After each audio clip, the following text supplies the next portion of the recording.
Hi guys! Super yummy goodness na ba ang hanap nyo?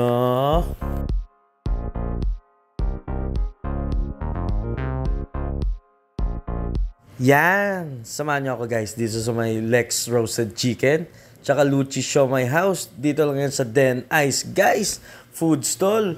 Located lang sila dito sa may Malapantao, corner M. Vicente Street.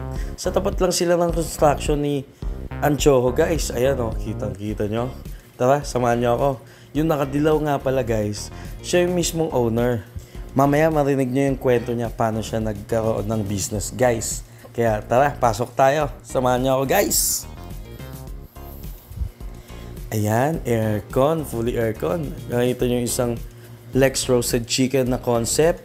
Ayan, yung mga menu nila. Tapos yung Luchi. Ito yung Siomai House guys. Another food concept. Ayan, mga dim sum guys oh. Try nyo dito guys ha. Tsaka meron din sila sa side na Korean products. Yan. Ito nga pala yung menu ng kanilang roasted chicken guys. May biryani yan. I-post nyo na lang yan guys. Ayan. Dati akong OFW. Ang first country na napunta ko is Canada for about 4 years. Tapos sa Australia, mga 8 years. 8 to 10 years.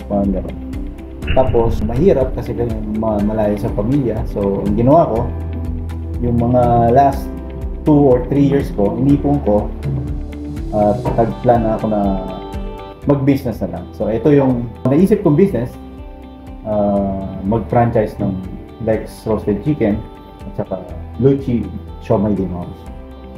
Ang work ko naman sa abroad is warehouse man, forklift operator. Medyo mabigat talaga ang trabaho ko lalo na dito sa Australia. Magma-manual lifting kami ng 20 hanggang 40 kilos. Talagang medyo mahirap na para sa akin. Graveyard shift pa ako, 8 PM hanggang 2 or hanggang 4 AM ng umaga. So mahirap talaga. Ayun, nag-decide nga ako mag-business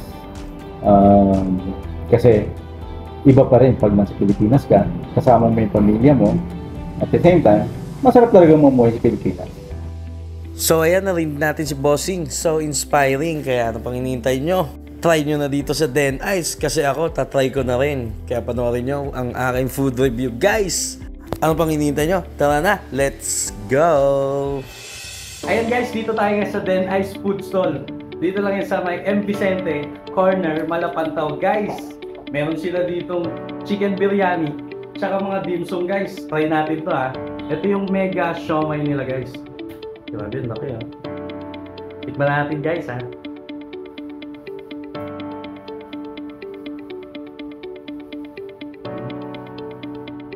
Malaman. Walang extender guys. Ang laki to.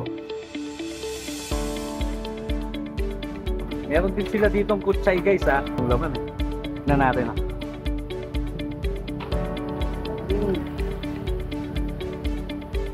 Kutsay nga.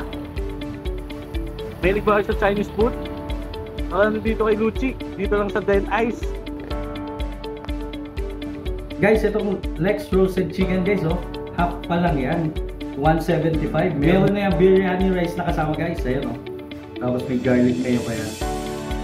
Tikman natin to guys ha. Let's go! Itong 175 nila ha. Try natin ha. Grabe, laki ng chicken oh. Kita mo ba sa mukha ko? Tignan natin itong kita. Full of the bone, no?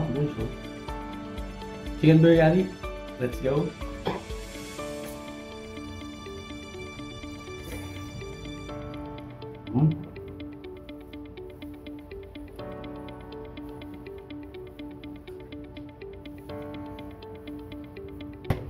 Grabe yung biryani rice ah.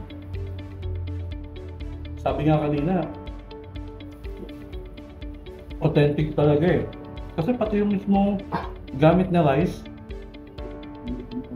import guys eh.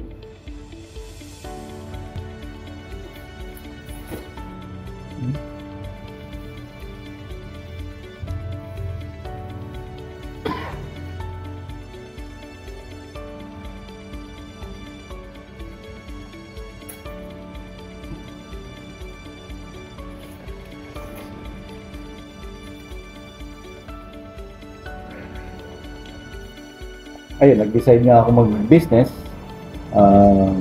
Kasi iba pa rin pag nasa Pilipinas ka, kasama mo yung pamilya mo. At the same time, masarap talaga mamuhay sa Pilipinas.